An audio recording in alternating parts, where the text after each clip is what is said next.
Hey guys, Bismillah ar-Rahman ar-Rahim, in the name of God, the most kind, the most compassionate. So I wanted to make a video today between the connection between the Mandeans and Hindus. Um, Basically, the Mandeans in Hinduism, if you understand a terminology in Islam called kufr, it means someone who deludes themselves. There's like our nature, there's our being, and our being has inherent knowledge. Knowledge isn't an attribute of the mind, it's an attribute of being. And so our being has knowledge, right? Or by the fact that we are, we know, right? That's a different way of saying it. And so basically, there's two types of people, right? There's, in Islamic law, there's Muslim and non-Muslim, but more fundamentally, there's two types of people. There's Salimul Fitra and there is a Kuffar. And Salimul Fitra doesn't necessarily mean you're Muslim, though it often does. Salimul Fitra means that you are someone who is upon the nature, the theomorphic nature. God created Adam in his own image. So what that means is we were created upon a certain moral nature. We were created upon a certain with a certain nobility. Right? People who preserve that nobility in the face of a pragmatic world are, they're the ones who are Salimul Fitra, and then the Kuffar are the sociopaths. They're the people who are predictive pragmatists. They're the people who delude themselves morally, who never take moral responsibility, who always act in their self-interest with ruthlessness, with carelessness, no matter what it does to other people, no matter whether what they want is what they deserve, they don't care. They will take what they want. Right? So that's like people who are kuffar, though they're people who are pragmatists, but like really committed pragmatists in that they're ruthless, they're self-interested in nothing else, that type of morally self-deluded person, who doesn't believe in any sort of moral responsibility no matter what they do, is what we call kuffar. So basically, the Islamic narrative is that there's been this constant, like since the time of Adam, and I'm getting like this is the backdrop of the discussion for the relationship between Hinduism and Mandeanism. Maybe you're not interested in this part of it, but this is the only way I know how to present it. If you're interested in the topic of this video, I'm getting there pretty soon. Anyway, so the Islamic narrative is that Adam was upon the theomorphic nature, and in his children there's always this kind of division where some are upon the nature and some aren't upon the nature, and the ones who aren't upon the nature constantly cause suffering to the ones that are, and eventually God sends a prophet to call these people back to the way and to lead the people who are already on the way to a more fuller manifestation of the way in the face of the pragmatic others, right? And eventually what happens is these people don't listen, don't listen, don't listen. Some of them might come over to this side. Eventually God destroys these people for all the suffering and all the chaos and disorder they cause on the earth. God destroyed these people.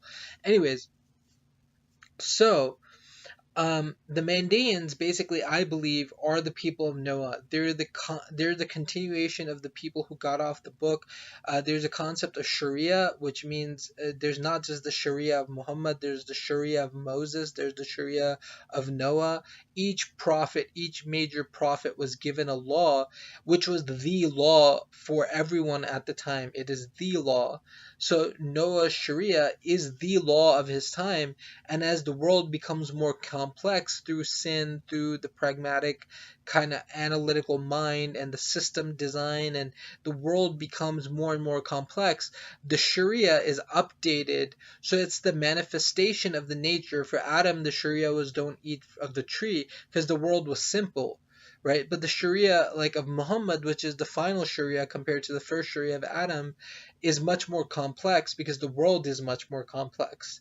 You know, and so we have this continuous complexification of humanity, and with that there's a complexification of the articulation of Sharia, but it's the same Sharia. So the Sharia also goes from simple to more complex, from one commandment to finally a 313 commandment.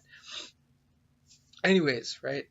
Um, so the relationship between the Mandeans and the Hindus is basically that the Mandeans are the people of Noah, and the Hindus, they're the oldest monotheistic religion.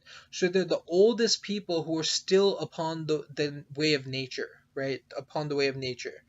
And the Hindus are the oldest living, they claim to be oldest living religion, big, but I believe they're almost as equal. The Mandeans and the Hindus go back about the same. And the Hindus are the people who strayed from nature, from amongst the Mandeans and whoever their forefather was. I believe that the Armenians, the Georgians, the Azerbaijanis, that area in particular, if you go a little, that area is where the immediate children of Noah kind of settled. And north of Armenia, you get the white or the Caucasoid races, and south of Armenia, you get the darker kind of races. But as the closer you get south or north to kind of the Armenia area of the world, uh, the attributes of the people, the noses, the foreheads, the eyebrows, like the faces of the people get very similar. They To the south they'll be darker, to the north they'll be lighter. In Georgia and Armenia, they'll be kind of like a white, but it's not German white or Anglo-Saxon white.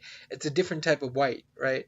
Um, it's almost like an Arab white, but it's kind of between an Arab and a Caucasian white, kind of like more like a Slavic and an Arab white kind of mixed is what it is, and that's not even quite describing it. So what I believe is that those people up until maybe Christianity or not too far back in history kind of converted to different religions from a religion similar to Mandaeanism. But the people who were kind of sinful, who were not upon the way, were the people of the Hindus. And now let's come to some of like the kind of like the signs of that. Some of the signs of that is that the Hindus still wash in the Ganges. They have this sense of the Ganges purifying them. They have the sense of water purifying them. Even though they don't have a lot of the rest of the religion left, they still have this sense of like washing being a part of their religion. And the Mandaeans, they have this sense of that's the whole Sharia for them, is that water purifies them and brings them closer to the world of light. And so I think that's a big sign, and also the fact that they're both the oldest. One's the oldest monotheistic religion, one is the oldest polytheistic religion. And from within the Islamic narrative, that goes perfectly together. That they would be of the same origin, like racially speaking, because because